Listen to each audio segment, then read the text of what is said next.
하나님의 가족은 살아계신 하나님의 교회입니다. 하나님의 교회는 진리의 기둥과 터 위에 세워지는 것이 바로 교회입니다. 2019년도 지나고 2020년도를 시작하면서 우리가 함께 주님의 몸된 교회를 위해서 부르심 받고 오늘 함께 셋째 주를 맞습니다. 특히 오늘은 우리 설립 6주년 기념주일을 우리가 함께 합니다.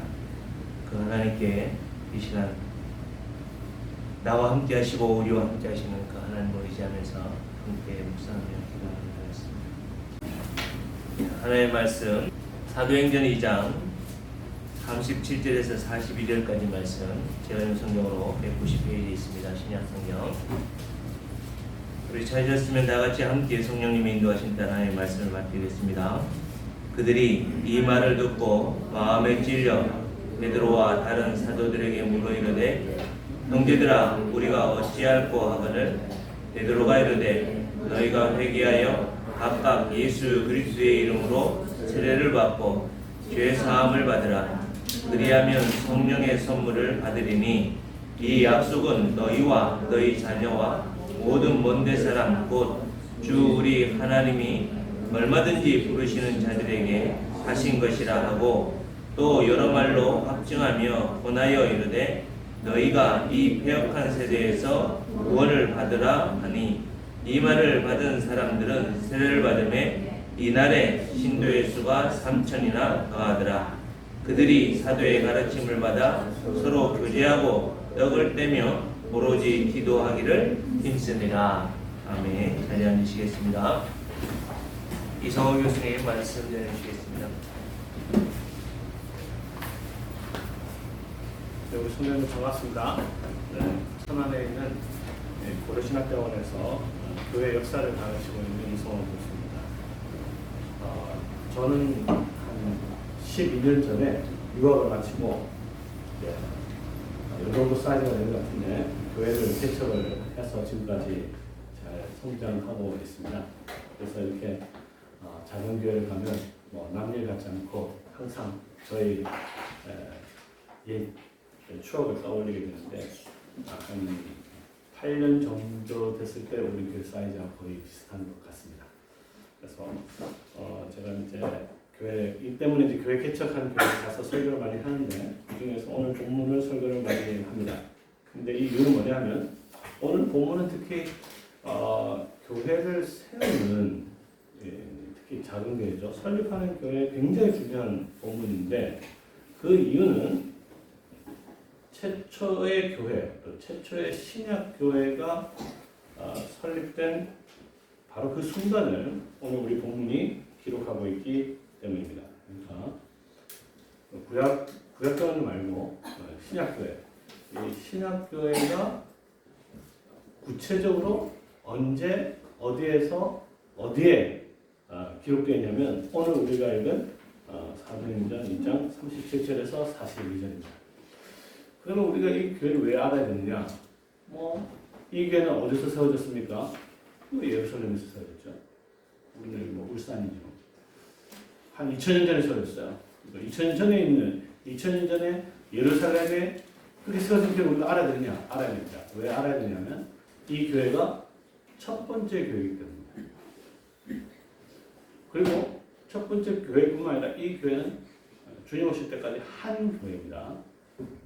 그러면 모든 교회는 이 교회와 같거나 다를 수밖에 없거나 아니면 비슷할 수밖에 없는데 어떤 교회가 좋은 교회인가 어떤 교회가 튼튼한 교회를 갔을 때 그는 교회 사이즈가 문제가 아니라 이 교회와 최초에 세워진 이 교회와 같으면 그건 아주 좋은 교회고 참된 교회고 그렇지 않고 이 교회와 별 상관없이 하면 이름은 교회가 붙었지만 심지어 아니면 또 제자들 교회는 제자라는 교회를 붙었지만 이름만 붙었다 해서 그 교회가 되는 것도 아니고 이름만 제자라고 해서 제자가 되는 것도 아니고 오늘 기록된 사도행전 2장 37절에서 42절에 있는 이 교회와 어떻게 하든지 같으면 같은 교회가 되는 것이고 그렇지 않으면 이름은 교회라고 붙었지만 그냥 기독교 단체가 되는 수밖에 없다는 것을 우리가 잘 기억을 해야 됩니다. 오늘 본문에 보면 특히 우리 우리에게 아주 중요한 교훈들을 몇 가지 주고 계시는데요. 우리가 교회를 계속 세워갈 때 제일 염두에 둬야 될 것 중에 하나는 뭐냐면 교회를 누가 세우느냐에 대한 인식이 아주 분명해야 됩니다. 교회를 누가 세우느냐. 특히 이제 교회를 세워가는 분들의 잘못된 생각 중에 하나는 뭐냐면 열심히 하면 교회가 된다고 생각을 하는 경우가 많아요. 열심히 하면 안 됩니다. 열심히 해서 되는 것도 아니고 물론 열심히 없어도 되는 건 아니지만 우리가 뭐 어떻게 열심히 기도하고 열심히 전도하고 뭐 열심히 여기 보면 열심히 하는 거 아무것도 없고 물론 있긴 하지만 그래서 인간적인 어떤 노력이나 열심을 세워준다는 생각이 잘못된 것이고요. 그 다음에는 목사님이 뭘 잘하면 되는 건가 이렇게 생각하는 것도 잘못입니다. 왜? 교회는 목사가 세우는 것도 아니고 성도들이 열심히 세워준 것도 아니기 때문이에요. 그럼 누가 세우느냐? 오늘 본문에 보면 너무나 분명하죠. 정답은 승천하신 그리스도이십니다. 이걸 모르면 교회를 세울 수가 없어요. 이것이 희미하지만 희미한 교회, 이것이 부실하면 부실한 교회를 세워야 됩니다. 그러니까 한 수명 좀 되는 것 같은데 앞으로 교회를 계속 세워가는데 하나님의 말씀에 근거해서 교회를 세워가는데 하나님의 말씀에 근거해서 우리를 살펴보면 누가 교회를 세우느냐? 승천하신 그리스도께서 세우신다. 근데 이제 이 승천에 대한 말씀이 약하거나 승천에 대한 믿음이 약하거나 승천을 잘 가르치지 않거나 승천이 뭐가 뭔지를 모르면 그건 아무 의미가 없는 거죠. 그래서 교회는 승천하신 그리스도께서 자신의 교회를 세워 가시는 것인데 그 방법이 어떤지를 오늘 본문을 통해서 또 살펴보아야 합니다. 그러기 위해서는 우리가 사도행전 2장에 나타난 교회의 설립 과정을 하나씩 보면 참 놀라운 것을 볼 수 있어요. 사도행전 2장에는 신약의 첫 교회가 예루살렘 교회가 세워졌지만 사도행전 1장에는 그 교회가 세워지기 위한 준비 작업들이 이루어집니다. 준비 작업이 두 가지인데요.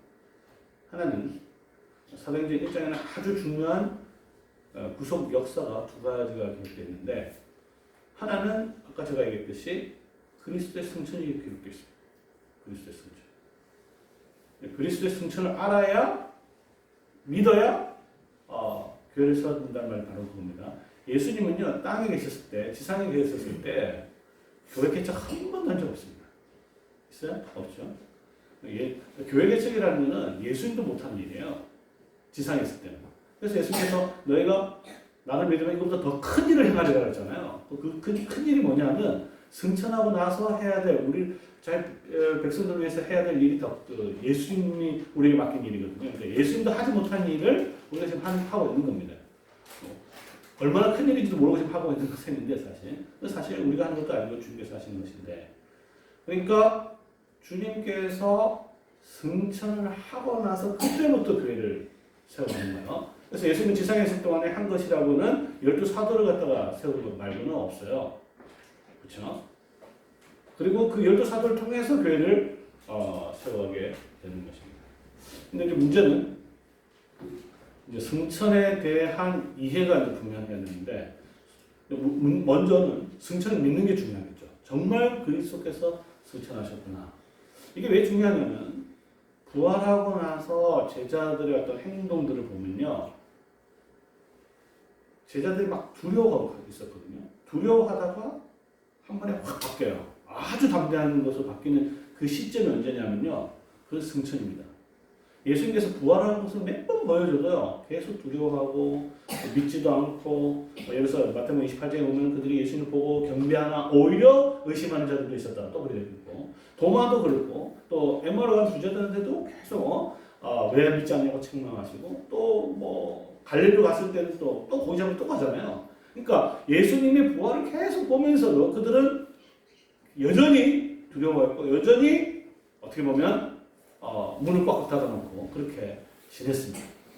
근데 이렇게 두려워하면서 세상 사람들과 담을 쌓고 자기들끼리 여전히 계속 예수님을 보면서도 그렇게 살았던 그 제자들이 확 바뀐 게 언제냐면요. 승천입니다. 승천을 보고 나서는 그때부터 두려움이 하나도 없어졌어요. 그때부터는 우리가 이제 사도행전을 이제 보려면 이게 사도행전하고 누가복음은 같은 사람이 썼거든요. 그래서 누가복음 맨 마지막에 보면 이렇게 마치고 있어요. 그래서 우리가 누가복음하고 사도행전을 같이 읽어야 되는데 거기 보면 그들이 늘 성전에 있었다 그랬어요. 이 성전이라는 것은 모든 사람이 다 모이는 장소거든요. 그 전에는 막 숨어 있었다면 그 다음부터는 늘 성전에서 매일 성전에서 그 수많은 사람들이 있는 가운데서 같이 성전에 가서 늘 주님을 찬송하며 그때부터 나 잡아가면 잡아가라 막 이런 식으로 담대하게 이렇게 살았던 것을 보게 됩니다. 그러니까 이와 같은 승천에 대한 고백이 분명해야 하나님 그리스도의 교회를 세워갈 수 있는 것이죠. 그래서 사도신경에 보면 승천에 대한 고백이 있습니다. 하늘에 오르셨다. 이걸 갖다 우리가 매주 고백을 하잖아요. 근데 문제는 제자들처럼 이렇게 승천에 대한 고백을 분명히 가지는 것이 이제 첫 번째 중요한데 사실 그 다음에 더 중요한 것은 승천이 뭔지를 아는 것도 더 중요해요. 승천이라는 것은 땅에서 이제 하늘로 올라가신 것인데, 그렇죠? 제자들이 이제 예수님께서 이제 막 하늘 올라가는 이제 보잖아요. 봤을 때 그 제자들 심정이 어땠을까? 이런 거 한번 생각해 볼 수도 있지 않겠습니까? 그렇죠? 땅에서 예수님이 올라가는 거예요. 여러분들이 이제 3년 동안 예수님을 섬기고 예수님을 따라다녔는데 그 예수님이 이제 올라가는 거예요. 그렇죠? 올라갈 때 그 제자들 심정이 어땠을까요? 올라가면 안 됩니다. 그렇죠? 이제 그럼 언제 옵니까? 뭐 이렇게 슬퍼했을까요? 어땠을까요?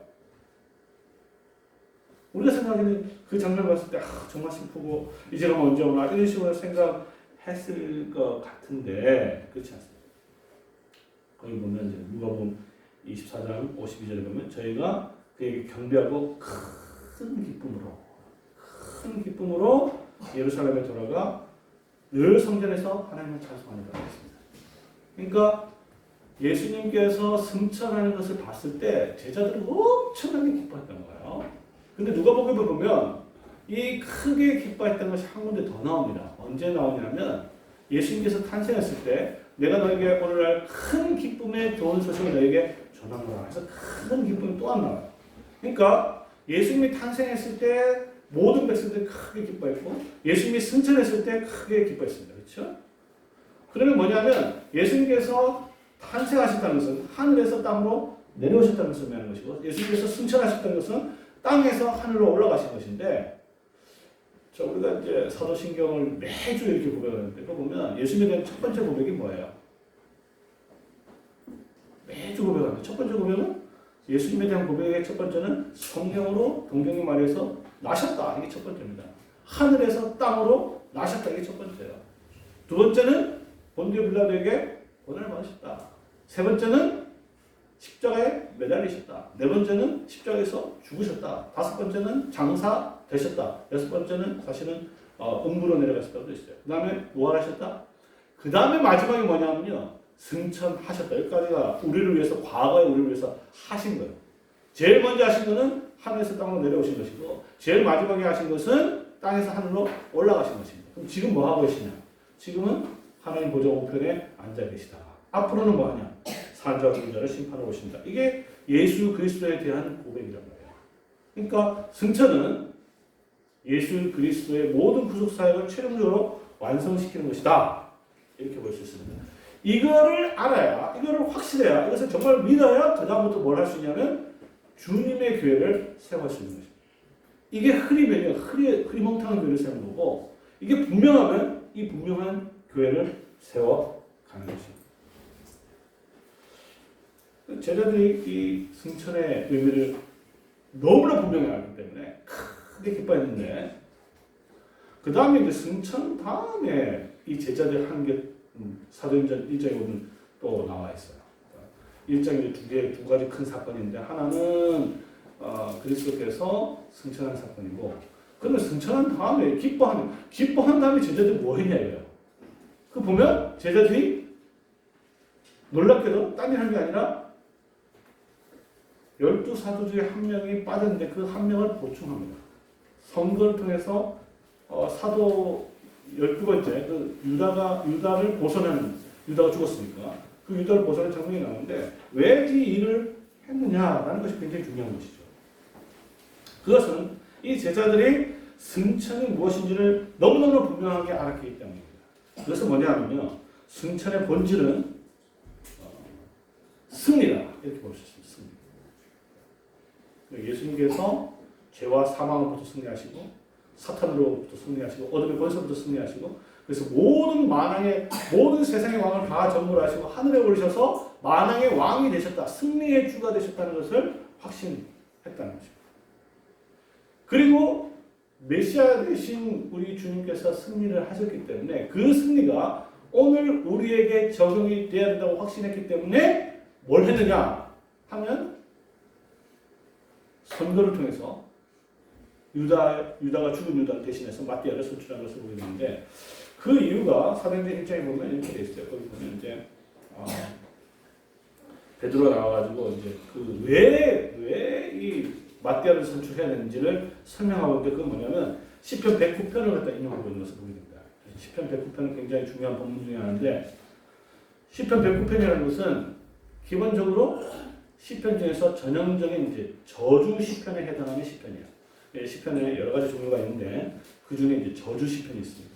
이 저주 시편은 뭐냐면 정말 억울한 하나님의 백성이 하나님께 원수의 핍박 가운데서 호소하는 장면이에요. 원수를 갚아달라고 기도합니다. 그런데 그 갚아달라는 내용이 굉장히 무시무시해요. 예를 들어서 저들의 자녀들은 고아가 되게 하시고 저들의 아내는 과부가 되게 하시고 저들의 자녀들이 나가서 빌어먹게 하시고 그리고 저들의 집은 황무하게 하시고 이런 기도를 합니다. 여러분들 중에서 이런 기도를 한 적이 있으신지 없으신지 모르는데 이런 기도를 한 번도 안 해보셨다면요 아직 고난이 뭔지를 모르는 사람이에요. 정말로 이 세상에서 힘들고 어려우면 이런 기도를 하게 돼 있어요. 근데 아직 살만한 거죠. 어떻게 보면 진짜 힘들고 어려우면 이 기도를 하게 돼 있어요. 나의 원수라기보다는 하나님의 교회에 대한 원수들에 대해서 의로우신 재판장께서 심판해달라고 합니다. 왜? 나는 심판을 못하니까 힘이 없으면 어떻게 심판해요? 그렇죠? 여러분들 중에서 힘 있는 사람 얼마나 되겠습니까? 학벌, 돈, 좀 권력 있는 사람 얼마나 되겠어요? 지금 당장 내일부터 나가면 다 다른 사람 밑에서 이렇게 일하는 거 아닙니까? 그죠? 그러니까 그런 가운데서 이 기도를 하는데 그 중에 기도가 뭐가 있었냐면 저들이 취한 직분을 타인이 취하게 하소서라는 기도가 있어요. 원수들이 와가지고 직분을 뺏어가 버렸어요. 사도란 직분이 굉장히 중요한 하나님이 주신 선물인데 이 직분을 원수가 와서 바른 유다가 와서 사탄이 와서 그것을 뺏어가 버렸어요. 근데 이제 어떻게 됐습니까? 그리스도께서 승천하셨어요. 승리하셨어요. 세상의 왕이 되셨어요. 그렇기 때문에 이제 이것이 바로잡아야 되는 거죠. 그래서 저들이 원수가 뺏어간 그 직무를 타인이 취하게 하소서라는 이 말씀이 이루어져야 되기 때문에 그래서 선물을 합니다. 그리고 하나님께서 그 선물을 우리에게 다시 되갚아 주신 거예요. 그 선물이 바로 바로 유다 대전에서 마띠아가 선출됨으로 말미암아 이제 12사도가 완전히 회복이 된 거예요. 새 이스라엘, 옛 이스라엘 12지파를 대신할 새 이스라엘 12제자를 통해서 새 이스라엘 교회의 기초가 마련된 겁니다. 그리고 났을 때 사도행전 2장에 성령 하나님께서 임하신 것입니다. 승천하신 그리스도께서 가장 먼저 하신 일이 뭐냐면 바로 승천하시고 직분을 회복시킨 다음에 그 직분자들이 할 수 있는 능력, 교회를 세울 수 있는 능력, 그 교회를 세울 수 있는 능력이라는 게 뭐예요? 예수 그리스도를 증언하는 거거든요. 죽으시고 부활하신 그 예수 그리스도를 증언하는 것인데 이 증언이라는 것은 능력이 있어야 하는 것인데 그 능력이 오순절날 성령으로 임하게 된 것을 보게 됩니다. 근데 이제 이들이 이제 온 세상에 옛날에는 유대인들만 전도하면 됐는데 이제 온 세상에 전도를 해야 된단 말이에요. 근데 문제는 뭐냐? 그 많은 사람들을 어떻게 모아요? 하나님께서 불러 모으시고 오순절날 하나님께서 다 예루살렘에 모이게 했습니다. 그 사람들은 주로 이스라엘 백성 중에서 저 흩어졌던 사람들. 이 사람들이 오순절날 다 모인 거예요. 여러 사람들 막 모여 있어요. 근데 언어가 다 달라요. 근데 그 모여 있는데 그 사람들이 복음을 증거해야 되는데 말을 할 줄 모르잖아요. 이 제자들이 다 교육을 제대로 받은 사람도 아닌데 어부들인데 무슨 영어, 헬라어, 라틴어 이거 어떻게 하겠습니까? 그래서 성령 하나님께서 능력을 임한 것이 뭐냐면 방언이라는 서가 줬어요. 방언이라는 서는 뭐냐면 하나님의 복음을 모든 민족들에게 전파하기 위한 아주 독특한 능력인데 이 능력을 가지고 복음을 증거하는 것입니다. 오늘 뭐 성도들이 방언에 대한 관심이 뭐 여기 있는지 없는지 모르겠지만 뭐 있는 사람들 중에 방언에 대한 너무 관심인데 사실 방언 자체는 아무것도 아니죠, 그렇죠? 방언이 중요한 게 아니고 뭐예요? 방언으로 말을 하는 그 내용이 더 중요하지 무슨 방언이 더 중요했습니까? 무슨 방언하는 사람들 그 무슨 내용이냐 물어보세요. 무슨 내용인지. 방언 자체는 아무것도 아닙니다. 방언으로 무슨 말을 하는 그 내용이 더 중요한 거예요. 그래서 내용을 그 방언으로 하나님의 큰 일에 대해서 계속 선포했습니다. 그러니까 원수들이 또 조롱을 합니다. 뭐라고 조롱하느냐? 뭐 여기 이제 경상도 그러니까 경상도 사투리 이거 그대로 있어요. 경상도 사투리 있습니다. 전마들 술 취했나 이렇게 돼 있습니다. 2장 13절에 그렇게 있습니다. 제가 이게 아마 더 정확한 표현일 수도 있어요. 성경은 너무 근사하고 이렇게 점잖게 표현되는데 사실 조롱하는 말이거든요. 그러니까 경상도 말씀 전마들 술 취했나 이게 다 그 표현입니다. 이게 2장 13절. 그래서 이제 베드로가 그 조롱, 원수들의 조롱에 대해서 이제 변증을 하는 것이죠. 지금 때가 몇인데 술 취한 거 아니다. 하면서 그 의미를 갖다 설명을 하는 것이죠. 그 오순절날 임했던 성령의 능력에 대해서 베드로가 설교를 쭉 합니다. 첫 설교. 사도행전은 기본적으로 베드로, 바울의 설교가 이제 계속 이제 등장하는데 이게 첫 설교예요. 그래서 설교를 이제 크게 이제 세 가지로 이렇게 요약할 수가 있습니다. 첫 번째는 뭐냐면 하나님께서 너에게 왕을 보내주셨다. 이게 첫 번째 설교입니다. 그런데 너희가 십자가에 매달려 처형시켰다. 우리가 또 사도신경 또 얘기하고 우리 사도신경 정확하게 얘기했는데 사도신경 고백할 때 우리가 예수님께서 십자가에 매달려 돌아가셨다는 고백하잖아요.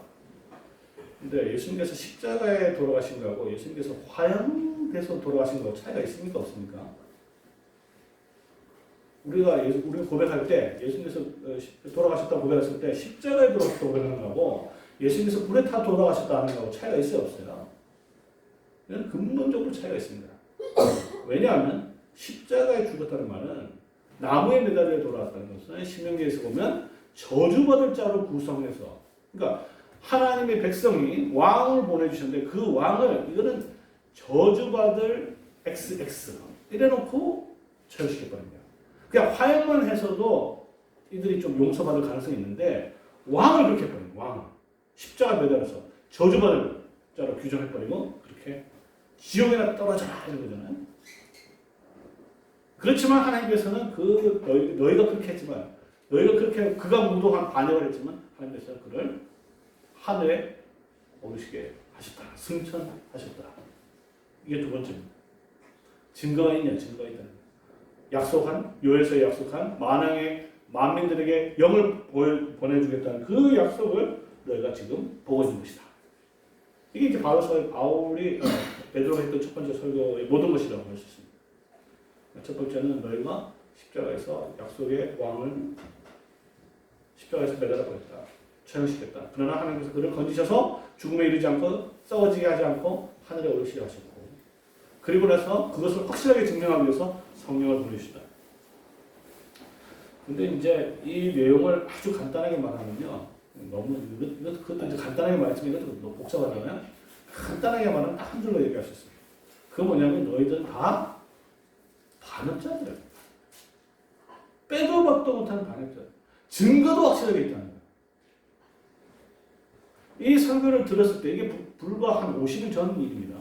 승천하고 예수님께서 십자가에 돌아가시기 50일 뒤에 승천하셨으니까 50일 전에 이 사건을 이들이 직접 한 거란 말이에요. 지금 여러분들은 한 2000년 전 아주 저 옛날 뭐 이런 스토리 같이 보여주지만 이 말씀을 들었던 사람들은 불과 한 2달도 안 됐어요. 그때의 반응을 보면 이렇게 나와 있습니다. 형제들아 우리가 어찌하고 오늘 본문에 얘기했죠. 마음에 찔려. 설교의 중요한 특징 중 하나가 이제 마음이 찔리는 설교가 좋은 설교예요. 설교 중에서 여러분 잘하면 다 복 받습니다. 뭐 여러분 어떻게 하면 다 잘 될 겁니다. 병도 다 낫고 만사 형통됩니다. 이런 건 설교 아니에요. 이거는 그냥 저기 점집에 가면 얼마든지 많이 들을 수 있는 말이에요. 설교의 핵심은 여러분들 마음을 찌르는 거예요. 여러분들의 핵심은 뭐냐면 반역자들, 하나님의 저주받을 자라는 것을 우리가 인식하는 것입니다. 물론 그것만 하면 안 되겠지만 설교를 통해서 우리가 정말 하나님으로부터 돌이킬 수 없는 죄인이라는 것을 말씀을 통해서 인식하는 거죠. 거기에서부터 시작이 됩니다. 우리가 아무것도 할 수 없다. 이 반역자들에 해당하는 것 벌이 몇 가지가 있습니다. 여러분 아시겠지만 거열형 뭐 이런 거 있잖아요. 거열형은 이제 사진 찍는 거잖아요. 그래서 능지처첩 이런 거 들어보셨죠? 능지처첩이라는 게 뭐예요? 회칼로 죽을 때까지 회 뜨는 게 능지처첩입니다. 한번 생각만 해보세요. 사람을 회를 갖다 계속 뜬다 한번 생각해보세요. 그 다음 삼족을 멸한다는 거 있잖아요. 이게 반역자들이 당하는 형벌이에요. 바로 눈앞에 있는 겁니다. 그렇기 때문에 형제들아 우리가 어찌할 거라고 했습니다. 사랑하는 성도 여러분,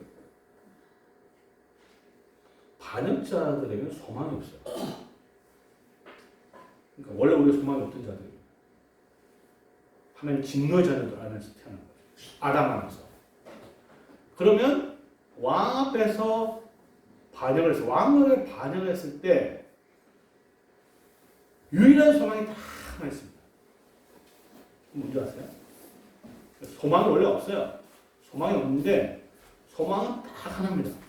그건 왕이 용서해 줍니다. 왕이 용서해 주는 게 유일한 소망. 그럼 어떻게 해야 그러면 어떻게 해야 왕이 용서해 주냐? 거기에 대한 답을 오늘 본문이 이렇게 가르치고 있습니다. 그리고 나서 뭐야? 그리스도의 이름으로 세례를 받아라. 이게 이제 죄 사함을 얻는 방법입니다. 여기서 이제 두 가지가 중요하죠. 회개해야 됩니다. 회개하지 않으면 죽는 거예요. 소망이 없는 거예요. 근데 그거 하나 더 있습니다. 뭐가 있어요? 세례를. 회개하고 그리스도의 이름으로 세례를 받는 거죠.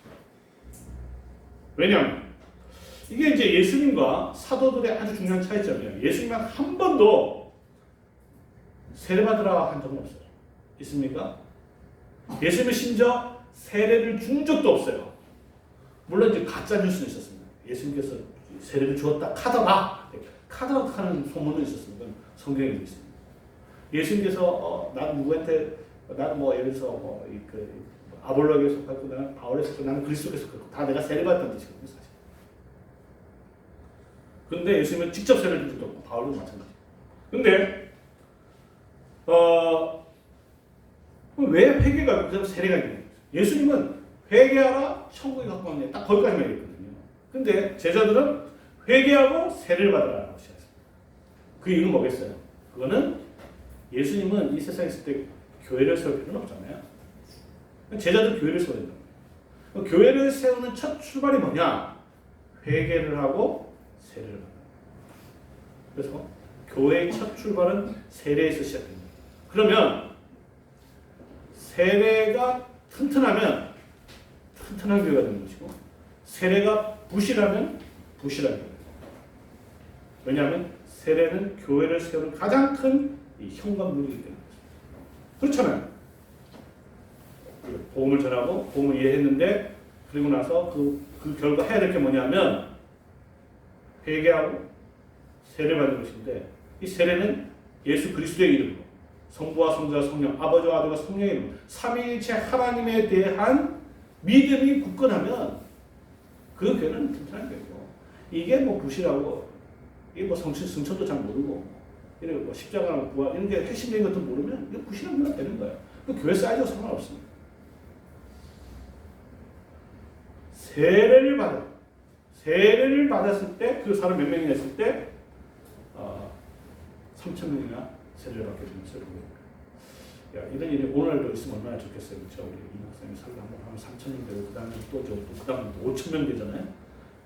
그냥 번역해서 설교 한번 하면 3,000명, 그 다음에 5,000명. 이때는 이 당시에는 유대인들이 구약의 모든 것을 다 아는 시절이고 이건 이제 오늘날 이런 건 불가능하죠. 왜냐하면 여기 있는 사람들은 예수를 아예 성경을 아예 모르는 사람들이고 이 사람들은 적어도 구약을 다 아는 사람들이 차이가 있습니다.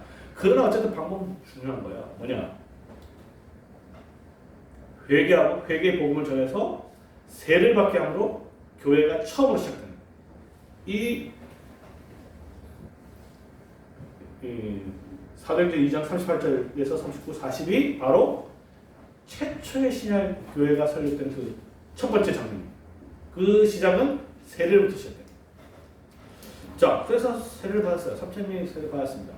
여기도 아마 뭐 세례를 받으신 분이 아마 대부분이겠지만 안 받으신 분 되겠죠. 어쨌든 세례를 분명하게 이야기하고 세례를 받아서 함께 모였어요. 세례 받아서 다 모였습니다. 그럼 세례 받아서 뭐 하냐?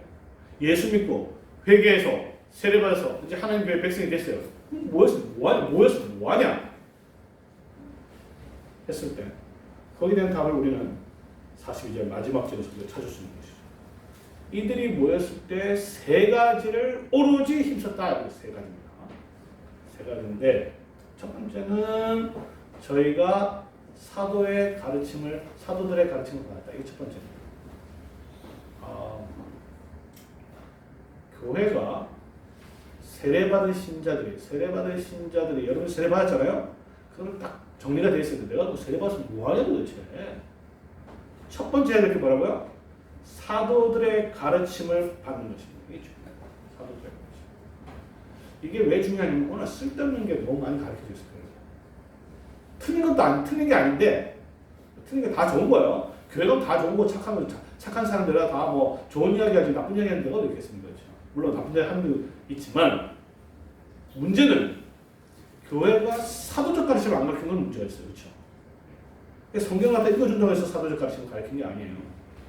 아까 제가 얘기했지만 사도신경에 그 사도적 가르침이 다 요약되어 있어요. 승천에 대한 것도 저기 다 있습니다.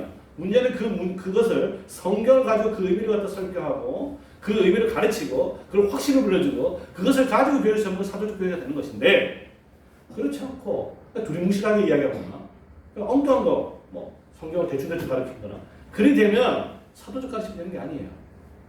성경을 무조건 뭐 이렇게 읽어주면 이단들도 다 합니다. 그래서 세례를 받은 신자들 여러분 이제부터 생각해보면 이제부터 내가 사도적 가르침을 갖다 분별하고 사도적 가르침을 내가 배워야 되겠다. 이 확신이 세워져야 하는 것이죠. 이것은 성경을 갖다 배운다는 의미가 아닙니다. 사실. 왜냐하면 아까 제가 얘기했지만 이단들도 다 그렇거든요. 여기에 대해서 이 사도적 가르침을 교회 역사적으로 잘 정리한 게 있어요. 가장 초보적으로 정리한 것은 사도신경이고요. 그 사도신경을 갖다 계속 발전하면서 여러 신경이 되는데 종교개혁 시대 때 그 모든 사도적 가르침을 다 모았어요. 왜? 여러 가지 이단적인, 여러 가지 잘못된 가르침들이 많이 있었기 때문에 그 모든 것을 순수한 부분을 다 사도적 가르침을 모아서 정리한 것이 바로 우리 장로교에서는 웨스민스터 신앙백서와 대서요입니다. 이게 사도적 가르침을 갖다 요약한 것이라고 볼 수 있어요. 이것을 가지고 분명하고 확실하게 가르쳐야 이 사도적 가르침이 되는 겁니다. 이 말은 뭐 성경 가르치는 말이 아니에요. 성경이 가르쳐야 될 사도적 가르침을 요약한 것이 신앙 고백과 요령이다 보니까 이것을 가르쳐야 되는데 이것을 성경을 가지고 가르쳐야 됩니다. 오늘 제가 하듯이 제가 오늘 사도적 교회에 대해서 여러분들이 얘기하고 있잖아요. 그렇죠? 사도적 교회는 무엇인지를 가르치고 있습니다. 그 중에 하나가 뭐냐면 적어도 사도적 교회는 사도적인 가르침을 열심히 배우는 교회입니다. 누가 배워야 되느냐? 세례를 받은 신자들 배워야 됩니다. 이게 첫 번째. 두 번째는 뭐가 되겠죠? 교제하며 떡을 떼며 이게 두 번째. 같이 연결된다는데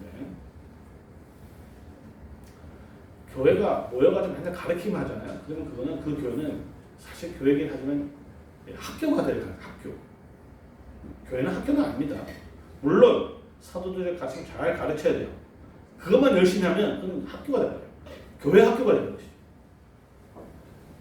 교회가 사도적 교회가 되기 위해서는 교제하며 떡을 떼며 교제가 이제 코이노니아라는 또 사도신경도 계속 얘기해요. 왜냐하면 사도적 교회입니다. 사도신경을 보면 우리가 믿는 게 성령을 믿사오며 그다음 뭐 믿죠? 거룩한 공개를 믿죠. 그다음 뭐 믿죠? 네? 그다음 믿는 게 성도의 교제를 믿습니다. 믿습니까? 여러분 믿는지 안 믿는지 잘 모르겠지만 우리가 믿어야 될 게 뭐냐면 성령에 대해서 믿어야 될 때 분명하게 사도신경은 정리하고 있어요. 사도적 가르치면 첫째, 성령 거룩한 영을 믿사오며 두 번째는 거룩한 공교회를 믿고 그래서 세 번째가 성도의 교제를 믿습니다. 되어 있습니다. 믿으면 그대로 해야 됩니다. 근데 이게 쉽지가 않습니다. 왜? 성도의 교제를 믿는다고 말만 해서 그런 게 아니잖아요. 성도의 교제를 믿습니다 라고 하면 그걸 어떻게 할 거냐는 문제인데, 그 성도의 교제의 가장 원형이 어디 나와 있냐면 본문에 나와 있어요. 그건 뭐야? 교제하며 떡을 떼는 것이죠. 떡을 떼는 게 굉장히 중요해요. 근데 이게 이제 떡을 뗀다라는 말은 이제 우리는 이제 떡을 잘 한 번도 뗀 걸 본 적이 없을 수도 있는데, 성찬식을 어떻게 하는지 잘 모르겠지만, 성도의 교제라는 거는 모여가지고 그냥 뭐 커피숍 맡아서 뭐 자매님들 뭐 수다 떨고 남성들은 그냥 축구하고 그냥 등산하고 이런 말하는 게 아닙니다. 교제의 핵심은, 성도의 교제의 본질은 예배 시간에 떡을 떼는 거예요. 이 떡이라는 건 뭐예요? 예수 그리스도의 몸을 말하는 거예요. 예수 그리스도 한 몸을 같이 나누고 같이 먹고 같이 마시는 게 교제의 핵심이에요. 그러니까 교회는 학교예요. 사도들의 가르침을 받았기 때문에 학교이기는 하지만 또한 뭐예요? 식당이에요. 식당. 어떻게 잔치예요. 그 잔치가 벌어진 현장이 성찬이라고 할 수 있습니다. 초대교회, 첫 번째 교회는 사도들의 가르침을 열심히 분명히 배웠고, 그리고 나서 예배 시간에 떡을 떼는 것인데, 여기서 이제 떡이라는 게 있고 땜이라는 게 있습니다. 이게 중요해요. 성찬식에서 가장 중요한 순서가 떡을 떼는 건데, 왜냐하면 떡이라는 건 뭐예요? 떡이라는 건 예수 그리스도의 그 몸이 뭐예요? 양식이 된단 말이에요. 양식. 영혼은 양식이든 내 살은 참된 양식이고 내 피는 참된 음료야. 그렇죠? 근데 그걸 왜 떼요 또? 뗀다는 것은 십자가에서 예수 그리스도의 몸이 어떻게 됐습니까? 철저하게 찢어졌어요. 자, 머리는 어떻게 됐습니까? 가시관에 찔렸잖아요? 뺨은 어떻게 됐어요? 군병들이 어떻게 뺨을 쳐서 얻어 터졌고 침뱉음 받았죠? 등은 어떻게 됐어요? 예수님이 채찍질 맞으면서 다 뜯겨, 등 다 뜯겨 나왔죠? 옆구리는 어떻게 됐습니까? 창에 찔렸죠? 손과 발 어떻게 됐어요? 못에 박혔잖아요. 예수님께서 십자가에서 외와 같이 철저하게 찢어서 돌아가시네요. 예수님의 몸이. 그것은 예수 그리스도의 몸이, 예수 그리스도의 죽음이 우리를 위한 희생 제물이었다. 희생. 우열절 양으로서 돌아가셨음과 동시에 그 죽음이 또한 우리를 위한 영원한 영생의 양식과 음료가 됐다. 떡이다. 그랬기 때문에 그 복음을 가장 확실하게 보여주는 것이 뭐냐면, 보여주는 것이. 설교를 가르침을 들려주는 것이고, 성찬은 보여주는 거예요. 예수 그리스도를 들려주고 예수 그리스도를 보여주는 것이 교회예요. 그리고 그것을 실제로 우리가 함께 체험하는 것이 교회다. 그리고 그것을 통해서 교제가 이루어지는 거죠. 그렇기 때문에 우리가 사도신경을 통해서 뭐라고 고백하냐면 성도의 교제를 믿습니다. 이걸 믿어야 돼요. 이걸 안 믿으면요, 그냥 우리 성찬식 그냥 소꿉장난밖에 안 됩니다. 그렇죠? 믿음으로 받아들일 때 이것은 우리의 영원한 양식과 영원한 음료가 되는 것이고, 진짜 천국의 성도의 교제가 되는 것이고, 이거 해버리면 그냥 소꿉장난 되는 거.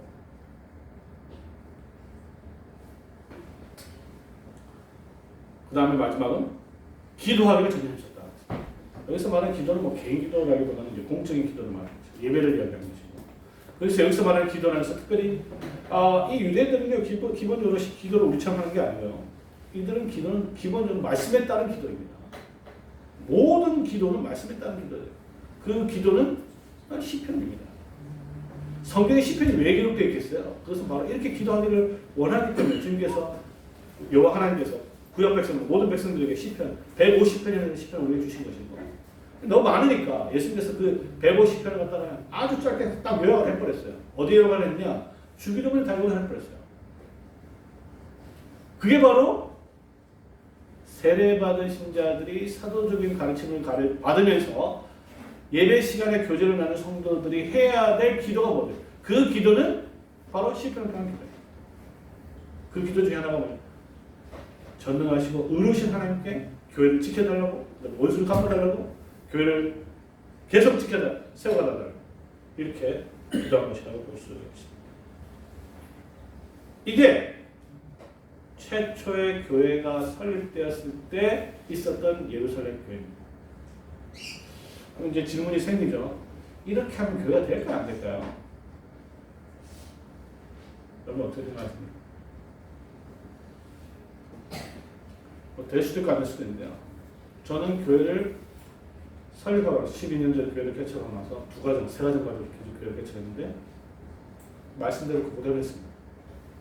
매주 모여서 사도적 가치를 열심히 신실하게 설교했고 매주 모여서 주님의 살갑기를 성찬식 매주 모여서 성찬식을 했고 이 말씀에 따라서 시편을 가지고 주님을 찬송하고 기도했어요. 그렇게 했기 때문에 우리 교회가 지금 한 123년 되긴 하지만 그렇게 했기 때문에 된 건 아니에요. 이렇게 한다고 되는 것도 아니에요. 근데 뭐냐?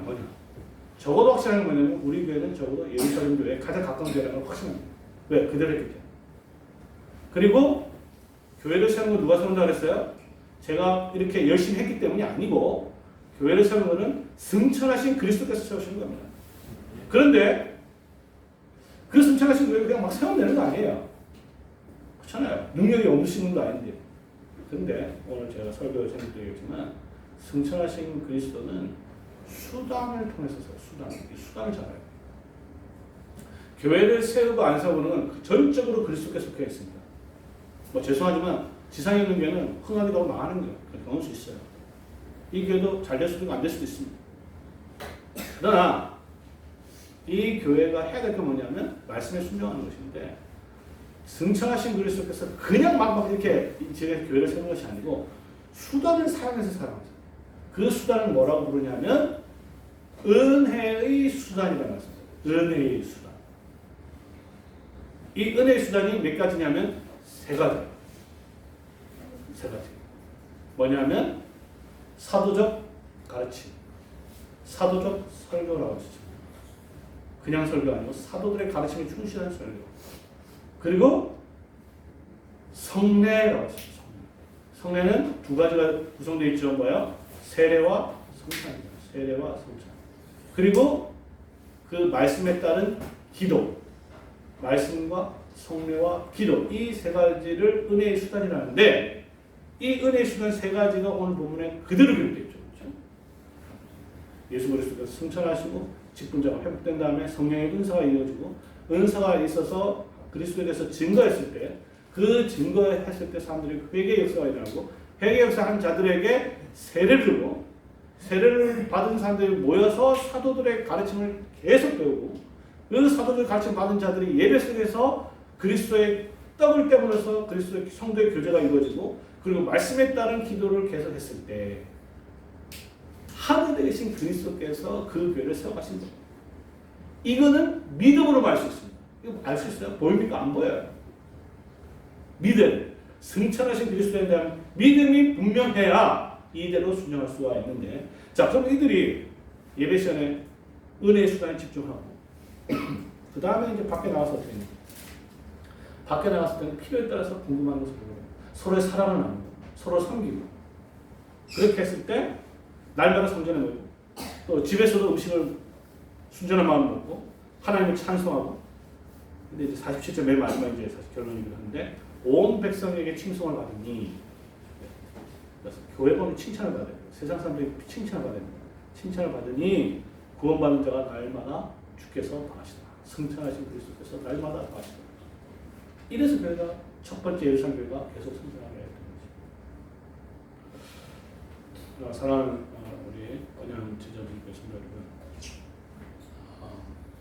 오늘 말씀을 통해서 교회가 어떻게 세워가야 되는지에 대한 이해가 아주 분명했으면 좋겠습니다. 말씀의 기초에서 무엇보다도 승천하신 주님에 대한 믿음과 이해가 분명해요. 이게 없으면 교회를 자기 뜻대로 움직이는 건 아니에요. 목사 뜻대로 가든 아니면 성도들 중에 가든 아니면 장로 뜻대로 교회 몇몇 사람들 막 이렇게 하자 저렇게 하자 가는 건 아닌데 항상 깨 성도들 모두가 깨어서 정말 이것이 승천하신 그리스도의 뜻이냐는 끊임없이 질문을 해요. 그렇지 않으면 전부 인간적인 어떤 것으로 가는 경우가 많아요. 특히 작은 게 더 심합니다. 한두 사람 영향이 더 커요. 제가 보기에. 그랬을 때 승천하신 그리스도에 대한 이해가 분명하고 은혜의 수단에 대한 이해가 분명하고 사도적 가르침을 계속 분별해야 되고 그리고 예배 시간에 그리스도가 중심이 되는데 그것이 그리스도의 살과 피로 나는 성도의 교제가 이루어져야 말로만 성도의 교제를 믿는다 사도신경을 고백하는 것이 아니라 믿음을 그대로 행해야 돼요. 그 교제가 이루어져야 되고 그리고 그 말씀을 가지고 끊임없이 한 되신 그리스도께 간구하는 말씀에 따른 간구를 하는 그랬을 때 우리가 할 수 있는 게 있고 할 수 없는 게 있어요. 우리가 할 수 없는 거는 뭐냐면 이 교회를 갖다 성장시키는 거는 우리가 할 수 없는 일입니다. 목사도 할 수 없는 일이에요. 그러니까 성도들이 우리 교회 성장 안 한다고 목사 뭐라 하면 안 돼요. 왜? 그 목사 하는 일이 아니에요. 그건 그리스도께서 하시는 겁니다. 그러니까 우리 교회 성장 안 된다고 막 불편한 거는 예수님께 불편한 거 똑같은 거예요. 그런데 교회가 할 수 있는 일이 있어요. 할 수 있는 건 뭐예요? 그건 은혜의 수단에 집중하는 거는요. 교회가 할 수 있는 거예요. 그거 안 하면 그때는 목사님 뭐라 해도 돼요. 왜 목사님께서 사도적 가르침을 쓸데없는 거 아닙니까? 라고 할 수 있어요. 왜 우리 교회는 사도적 가르침에 따라 왜 성찬식과 이것을 왜 소홀히 합니까? 이렇게 할 수 있습니다. 그러니까 교회가 그리스도께서 하시는 것, 우리가 할 수 있는 일을 분별하고 그러면 우리는 은혜의 수단에 오로지 있을 때 그때 성천하신 그리스도께서 이 교회를 주무실 때까지 든든하게 세우시기를 성부와 성자와 성령의 이름으로 축원합니다. 아멘. 기도하겠습니다. 하나님 아버지 매일 개척 설립 유전을 맞이하여서 우리 자신을 말씀에 따라 돌아보기를 원합니다. 이 교회가 주의 말씀에 따라 살아왔는지 또 한번 점검해 하시고 만약에 순종하였다면 더욱더 순종하게 하시고 미흡한 것이 있다면 지금이라도 회개하여서 하나님 말씀에 따라 우리 자신을 변화시켜 주시옵시고 이제 6주를 맞이해서 무엇보다도 승천하신 그리스도의 믿음을 우리에게 확고하게 세워 주시옵소서. 우리 주 예수님의 이름으로 기도를 드립니다. 목사님 나오셔서 헌금에 대해서 기도해 주시고 도움을 주시겠습니다. 우리 하나님 아버지 감사합니다. 하나님께서 모든 만물의 창조주가 되시고 우리에게 한없는 복을 주시니 감사합니다. 또 우리가 이 세상에서 열심히 우리 손으로 수고하여 그 소득을 누리게 하시니 감사합니다. 그 감사한 마음으로 이제 하나님께 다시 돌려드립니다. 이 예물을 통하여서 하나님의 교회가 더욱더 굳건하게 세워지게 하시고 성도들의 필요에 따라 공급되게 하여 주시옵소서. 주 예수 그리스도의 은혜와 하나님의 사랑과 성령의 교통하심이 너희 무리와 항상 함께 있을지어다. 아멘.